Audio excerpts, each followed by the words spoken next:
that's where they are right now. And that's a good thing working into this break as they come back. And we talked about the next 6 games. So, Paul Zeise, I had you look at the schedule. Just for those of you who want to talk about this real quick, let me rattle them off. Baltimore has at Seattle this week, New England at home, at Cincinnati, Houston at home, at the Rams and 49ers. When you look at those 6 games, what do you see? 2 and 4. I see 2 and 4. So you mean for Baltimore? Yeah, for Baltimore. I think they're 6 and 6. I mean, I think the 49ers are going to be a tough game. I think at the Rams is a tough game. They'll beat Cincinnati. I know a lot of people are high on Houston. I'm not that high on them. They're yet. dangerous. I mean, they're dangerous. But I think that they'll find a way to win 2 of those 4. They'll get to 6 and 6. Cleveland. They're 2 and 4 right now. They have at New England after loss. 5. So they're 2 and 5. At Denver. Loss. You think they'll lose to Denver? Yes. Oh, that'd be 2 and 6. Buffalo at home. Loss. All right, 2 and 7. Then they have Steelers, Miami Steelers. They'll beat Miami and they'll split with the Steelers. So there's 2 more wins for them. So what's that make them? 4 and 8. 4 and 8. And you 4 and 2, and they're remaining. I think the Steelers will go 4 and they'll go 4 and 2. I think the so Baltimore. the Steelers and Ravens will be tied at 6 and 6, yes. and the Browns will be 4 and 8. And that's why I beg the question: do you think a 7 and 9 team will get to the playoffs this year? My answer is yes. It's that bad. All right, let's go out to Herb in Renfrew. What's up, Herb? How you doing? Hi, Bob and Paul. Thanks for taking my call. Sure. The question is, what do you think's wrong with the Steelers' return teams? Is it personnel, coaching, or scheme? They've been bad for a while. Well, it's funny. Tonight, watching the game with Kansas City and Denver, Herb, I watched as Deontay Spencer, who we saw in the preseason a lot, and I was pretty high on, just this amazing speed, one of the best guys in the CFL, Paul. He makes plays week in and week out, and the Steelers decided not to keep him around. I understand he's what he is, but at the same time, if you're looking for special teams big plays, he would have given you a better opportunity. Well, and I think the whole thing about that is you could tell by Mike Tomlin the other day, they are sort of in this place where they're kind of trying to de-emphasize returns, aren't they? I think they like Ryan Switzer because he catches the ball and he doesn't fumble it. He doesn't do anything special with it.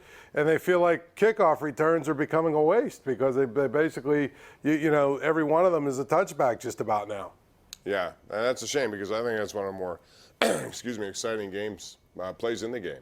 Dave in Johnstown is up next. Hey, Dave, how are you? Good. Thanks for taking my call. Hey, I just have a question, then I'll hang up and listen. I've really enjoyed watching Garrett Cole pitching. And I wondered, because my memory just doesn't remember, did he leave on his own accord? No, he was traded. Was he traded away? Traded for 4 players, yep. Yeah, so that's what I really wanted to. So I'll hang up and listen to you. All right. No, he's been great. He's going to cash in on a huge contract. He's been one of the most in the game. What did John Heyman estimated the other day? What $245 million. 7 years, 245. Someone will give it to him. It can't be the Astros because they already have Verlander. They brought in Greinke. He has a big contract. He'll probably be able to pay a few bills. Oh, he's been really good. And tonight, if the Astros do win that they're game, up 6-1 now. 6-1. Be up 3-1 with Verlander going tomorrow. And if Verlander fails, they've got Garrett Cole the next day in Houston. Pretty interesting. Let's go to Pete in Squirrel Hill. Pete, what's up? Hey, guys. How are you tonight? We're good. Thank you. All right. Hey, Bob, let me ask you a question about Brian Cashman, the GM of the Yankees. When is he going to come under pressure? They fired Girardi after he won a World Series and everything, with the Red Sox winning 4 World Championships, Bob, in the last, 15 years. When's, like I said, Brian Cashman, that can't sit well, the success of the Sox within the Yankee organization. When do you think he's going to really start the Phillies in Well, I mean, it should be now if your goals are to win championships, and the Yankees are always going to win games with the payroll they use, Pete. And, Paul, I think in this case, you don't have enough pitching. I always thought Brian Cashman didn't do a good enough job acquiring pitching. He's got an unbelievable lineup, but as we've seen, good pitching will silence good hitting in these kinds of games. And today, for example, Encarnacion, you name them right down the list, Sanchez for the Yankees.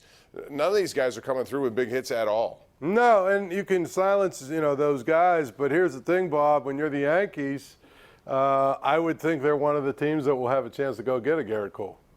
Maybe. that would probably significantly change their outlook for next year. Well, they need players like that. Right. I mean, the teams that are left, look at them right now. The Washington Nationals have 2 studs right at the top of their rotation. That's what makes them dangerous, right? I mean, Houston Astros have, you can argue, 3 studs at the top their rotation. Right. If those 2 teams meet, that's why they got there. All right, line 4 we go. It's Clinton Altoona. Hey, Clint, what's up? How much I doing, guys? We're doing? good. Hey, I want to real quick about actually a general baseball question here about like some of the over analytics and the over hype and so forth. And ironic that Bryce Harper's gone his first year out of Washington, and they go to the World Series, and then at Philadelphia, the odds were way up with them to get the World Series after they signed him. Of course, they had McCutchen, but he had injuries. And I don't know what the point is. I mean, they had the managers, the Mets. He was there 2 years. He's fired. Then we were talking about the aforementioned Phillies. Gabe Kapler, I think, was there 2 years, and it was actually over 500. And he gets canned. Do you think his over expectations are getting let out of hand now, and the managers get the axe? I mean, I think they're the easy scapegoat. That's where you can't get rid of Okay, players. They brought in all those, Bryce Harper. Just because you have Bryce Harper, now they have him for 13 years. So somewhere in that stretch, Paul, they'll be able to win something, I would think. But they don't have enough pitching, and you knew that going into this season. They needed to surround Aaron Nola with more, and they didn't. They didn't have anything left. And Aaron Nola wasn't great this year. No, but you expected him to be. And the other part that they had, you want to talk about injuries the Pirates went through with their bullpen. The Phillies' bullpen was absolutely decimated by injuries. It's not an excuse. They needed more starting pitching, but their pitching staff was annihilated by injuries. So it goes back to what we just said, Bob. It's a game of pitching, man. You better have guys that can get you out there. When they go out there, they give you a chance to win every single time. The Phillies don't have enough of those guys. And that's why the Pirates are still going to be in trouble this coming season. I mean, you could bring back the same staff, but that's not good enough. You're going to go out and spend more money, you better, because I don't know what else you have in your own system.